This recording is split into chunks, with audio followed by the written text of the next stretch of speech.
En esta experiencia les quiero mostrar cómo se comporta un multímetro de mano midiendo tensión alterna cuando se varía su frecuencia. Tenemos un multímetro Mastech MI65 cuyo principio de funcionamiento en la función de tensión alterna es el de promediar valor rectificado. ¿Qué significa? El multímetro tiene un capacitor en su entrada para filtrar la continua, después rectifica la tensión alterna y realiza luego el valor medio. Eso es lo que mide. Lo que presenta en pantalla es ese valor medio multiplicado por 1.11, que es el factor de forma de una señal senoidal. Además tengo un generador de funciones, es un Wavetech modelo 136, bastante viejo, está en el rango de 1 kHz, aplica más o menos 100 Hz en este momento, onda senoidal y 1 volt RMS. Bien, lo que quiero presentar entonces es cómo se comporta el multímetro con la frecuencia. Puedo hacer una primera demostración variando la frecuencia del generador y vemos cómo rápidamente la lectura del multímetro cambia.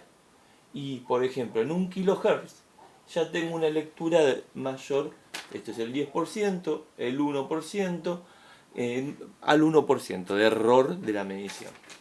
Bien, comparada a baja frecuencia. Entonces, lo interesante primero es discutir qué es lo que uno quiere medir. Yo quiero medir el rango de uso en frecuencia del multímetro.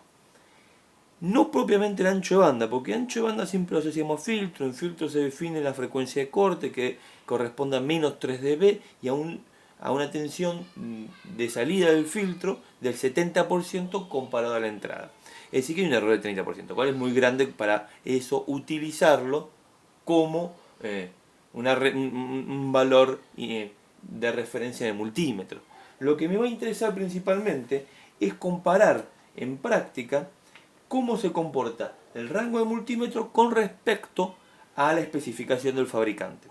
El fabricante especifica que para el rango de 2 volt, que es el que estoy usando, la incertidumbre de tensión alterna es 0.8% de la lectura más 3 dígitos, en un rango entre 40 y 400 Hz. Entonces, lo que voy a hacer es variar la frecuencia de mi generador y ver que la lectura de multímetro se encuentre dentro de este rango. Y ver cuándo el error de multímetro es mayor a la incertidumbre, porque entonces ahí me estoy diciendo ya en ese caso no se podría seguir utilizando. Vemos que el 0.8% de 1 volt corresponde a 8 milivolts aquí, y los 3 dígitos a 3 dígitos de 0.1 milivolt. Así que la incertidumbre en este caso sería 0.83 milivolt. Bien, entonces voy a partir de este valor inicial a 100 Hz, un poquito menos, que tengo 4 milivolts por arriba de 1 volt. Voy a empezar a aumentar la frecuencia.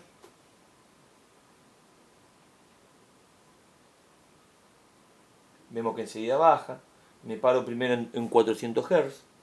Y ahí vemos que el corrimiento es, yo estaba en 4 por arriba de 1, ahora estoy 2 por abajo de 1, 2 milivolts, entonces la diferencia es 0.6 milivolts, que está dentro, perdón, 6 milivolts, que está dentro de esa exactitud que me define el fabricante, que es de 8 milivolts.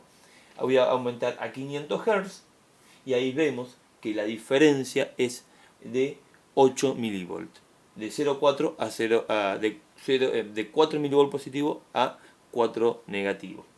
Entonces ya en 500 Hz yo ya estaría totalmente fuera de la exactitud del fabricante. Lo que uno tiene que suponer en este caso es que el fabricante ya realizó este estudio y entonces cuando mide a 400 Hz la incertidumbre por el corrimiento de frecuencia ya está contemplada en lo que me dice la especificación.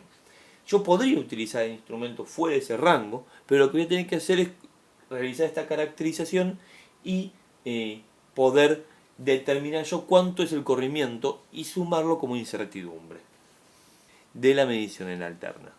Bien.